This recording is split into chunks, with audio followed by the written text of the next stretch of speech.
ઉપસ્થિત છે ભરતભાઈ સખવાલા કે જેઓ આપણને ટેબલ ઓફ થોટ્સ વિશે માહિતી આપશે. નમસ્કાર. ટેબલ ઓફ થોટ્સના એક નવા અધ્યાયમાં આપ સૌનું સ્નેહથી, હૃદયના ભાવથી, અંતરની લાગણીઓથી સ્વાગત છે. એકવાર જોરદાર તાળીઓ તમારા પોતાના માટે કરવી જોઈએ, કારણ કે ક્યાંક હેપીનેસની શોધમાં કદાચ આખી દુનિયા છે. આ રેસની અંદર આપણે પણ જોડાઈએ અને હેપીનેસને પામીએ, નહીં માત્ર રેસનો ભાગ બનીએ. આવા એક હેતુ સાથે એક સરસ મજાનો કાર્યક્રમ ઓર્ગેનાઇઝ થયો છે. એક ભાઈ એક વખત શાક માર્કેટની અંદર જતા હતા અને એક ડોક્ટર એને મળી ગયા. એટલે ડોક્ટર એને કીધું કે તમારી વાઈફને હવે કેમ છે? 3-4 દિવસ પહેલા તમે બતાવવા માટે આવેલા. એટલે ભાઈએ કીધું કે સારું છે, 2 દિવસ તો એ બહુ ગુમસુમ રહેતી હતી, પણ ગઈકાલથી થોડુંક રિકવરી છે, ફેર છે. અને આજ સવારે તો એણે મારી સાથે નાનો મોટો ઝઘડો કરી લીધો, એટલે વાંધો નથી. એટલે ડોક્ટરને કીધું તમે ચિંતા નહીં કરતા, 2 દિવસની દવા બાકી છે, આ 2 દિવસની દવા પૂરી કરશો ને, લગભગ સોમવાર સુધીમાં એ શોપિંગ કરવાની જીદ કરશે. તમારા બધાના ચહેરા પર જે અત્યારે દેખાઈ રહ્યું છે ને, એ આજનો વિષય છે, એન્ડ ધેટ ઇઝ હેપીનેસ. દોસ્તો, વિષયનું નામ રાખ્યું છે ફેસ્ટિવલ ઓફ હેપીનેસ.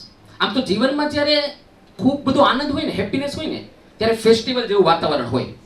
અને જ્યારે ખરેખર ફેસ્ટિવલ હોય ત્યારે આપણા જીવનમાં હેપીનેસ હોય. અને આજે હેપીનેસ અને ફેસ્ટિવલ બંને એક સાથે છે તો ખુશીઓ અને આનંદ બમણો થવાનો છે, એ વાત ડન છે.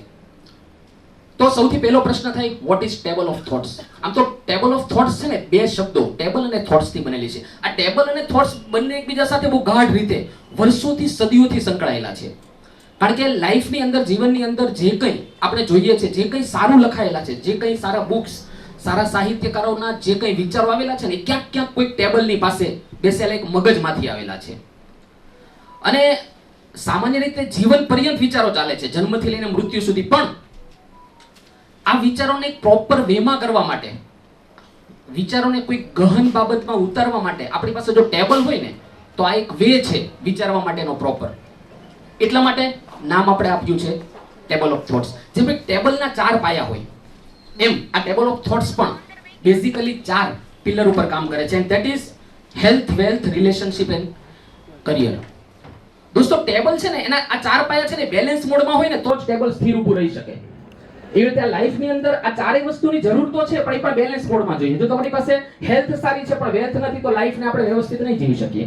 આપણી પાસે સારું કેરિયર નથી, તો આપણે પ્રોપર વેમાં લાઈફને આનંદથી નહીં જીવી શકીએ. સારા રિલેશન નથી, તો જીવનમાં કંઈ ઘટતું હોય એવું આપણને લાગ્યા કરે. એટલે આ 4 વસ્તુઓ બેલેન્સ મોડમાં હોય આ પણ જરૂરી છે. ટેબલ ઓફ થોટ્સનું જે ટેબલ છે ને, રાઉન્ડ શેપમાં છે. રાઉન્ડ શેપમાં એટલા માટે છે કે અહીં દરેક વ્યક્તિ એક સરખી, એક સમાન છે. દરેક વ્યક્તિને એકબીજા સાથે જોવાનો જે નજરિયો છે ને, એ સરખો છે. અહીં કોઈ લીડર નથી, અહીં કોઈ લીડર નથી.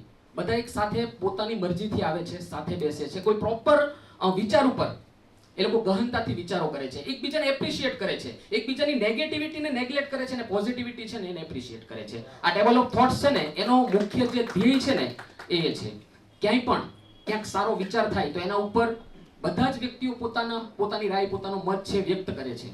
અને આ જ રીતે વિચારોની દુનિયા આગળ આવે છે. સારા સરસ મજાના વર્કશોપ થાય છે, સરસ મજાના સેમિનાર થાય છે, કે જેમાં દરેક વ્યક્તિને બોલવાની તક મળે છે અને એનાથી મોટી સાંભળવાની તક મળે છે. કારણ કે અહીંયા ઊભા રહીને બોલવું કદાચ સરળ છે, પણ ઘણી બધી મિનિટો, કલાકો સુધી ત્યાં બેસીને સાંભળવું ને, આ એક ઘણી વખત બહુ મોટી ચેલેન્જ હોય છે.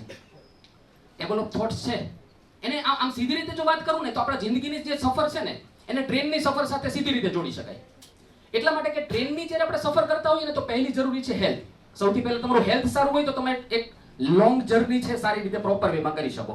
નહીં તો ડોક્ટર તમને એલો નહીં કરે કે તમે આટલી મોટી મુસાફરી કરો. એટલે હેલ્થ સારી હોય એ જરૂરી છે ટ્રેનની મુસાફરી માટે, લાઈફની મુસાફરી માટે પણ સારી હેલ્થ જરૂરી છે. એ જ રીતે તમારી પાસે ટ્રેનની મુસાફરી કરવા માટેની હેલ્થ સારી છે, પણ તમારી પાસે એક સારી ટિકિટ નથી, એટલે કે લોકલ ડબ્બાની અંદર, લોકલ કોચમાં આપણે સારી મુસાફરી નહીં કરી શકીએ. પણ જો આપણી વેલ્થ સારી હશે તો આપણે એક એસી કોચની અંદર સારી ટિકિટ લઈ શકશું, કે જેનાથી આપણી જર્ની છે બેટર થઈ શકે. આપણી પાસે હેલ્થ સારી છે, આપણી પાસે સારી સરસ મજાની એસી કોચની ટિકિટ પણ છે, પણ આપણી બાજુના સીટ પર જે વ્યક્તિ બેઠી છે જો આપણી નથી ને, તો મજા નહીં આવે.